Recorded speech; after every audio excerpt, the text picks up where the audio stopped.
Travis, it's me again. Just got off work early, having myself a little super chill, hanging out in my apartment. It's about 4 o'clock. You're probably at your job interview. Ah, man, that cherry. Anyway, you're probably at your job interview right now, which, congrats. It's great news. Glad to hear it. Glad to hear that you're getting out, doing things, trying to expand that career, grow it. But just wanted to give you some information on the job interview process, in case you're a little left in the dark, you find yourself a little confused about the way things work and the corporate adult world of business and everything like that. So in order to help me, as always, Dr. Chill, Cherry Cola, and this afternoon we're going to go with a little Herb Alpert and the Tijuana Brass. We'll start things off with Tijuana Taxi. It sounds a little bit like this. It's good stuff. It's really good stuff. Alright, there's a lot of things that can happen with a job interview. A lot of good things, a lot of bad things. Now, getting a rejection letter or just not hearing from the company again, it's disappointing. I know that.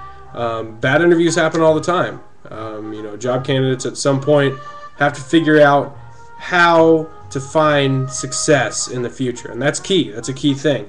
Now, first of all, you need to be encouraged that you got the job interview in the first place, because that means that your resume and your cover letter stood out, and they're doing their job as making you a prime candidate for the position that you're applying for. But there's some common reasons for bad job interviews, and I want you to know what those are so you can capitalize in case you run into these. One of them is that you did not make a good first impression.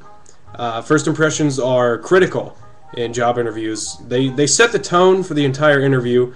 Now, these are some possible reasons that you may have not made a right first impression. I'm not saying you're guilty of any of these by any means, because I know you're a stellar guy. I know you're a great candidate for any job. But this is just a little FYI for you and for everybody who's watching.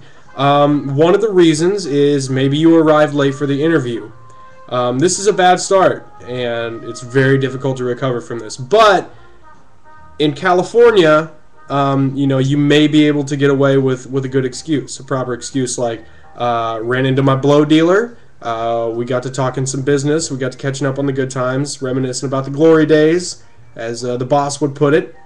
Forgot I left a hooker in my trunk, had to take her back to the subway station. So, you can arrive late to a job interview. It's fine as long as you have a legitimate reason that is,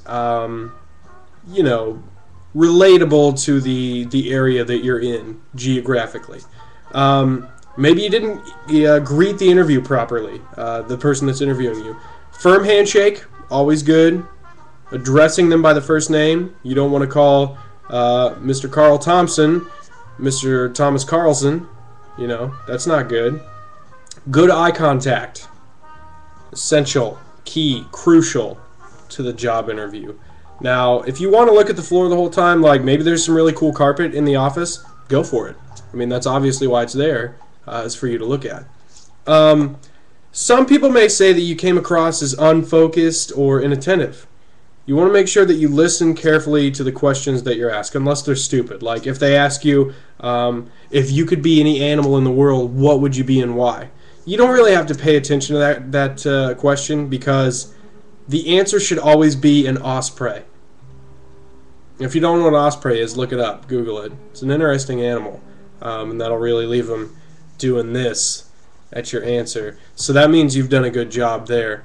You need to know about the company. Obviously, you don't need to know about its founders, their mission statement, when they were founded, what they do. As long as you know the company name, you should be fine. Don't stumble over your answers unless there's a good reason to. If you find yourself stumbling, tell them a lie, like I have a nervous tick, or I'm just not good in interview situations or communicating with people. That's fine. They'll understand that. Don't be too nervous. You don't want to seem so unprepared and nerve-wracked that you come off as clumsy, klutzy, anything like that, or just not into the interview, I really love Super Chill.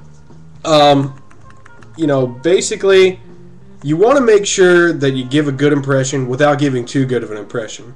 You don't want to seem overqualified. You don't want to seem overconfident to the point that you're cocky, because that's a turnoff for a lot of interviewers. But make sure that you follow up with the interviewer after the interview. Send them a thank you, little thank you card in the mail, maybe some chocolates. KY is a big hit for that. People love that. So his and hers. Holidays are right around the corner. Great idea, Trav. Just saying. But yeah, basically, just do your best. I know you're hanging in there. I know you're bound for good things, and I'm really excited to hear about this job interview and how it turned out. So I hope my advice was helpful. I know I probably got it to you a little late, but you know, just doing my thing, just hanging out, super chill. You know, listen to that. It's good. Yeah. Yeah. All right. This is some good Zero stuff. It's great stuff. All right, Trav. Hope this helped you. Good luck. I know you killed the interview, and talk to you later, buddy.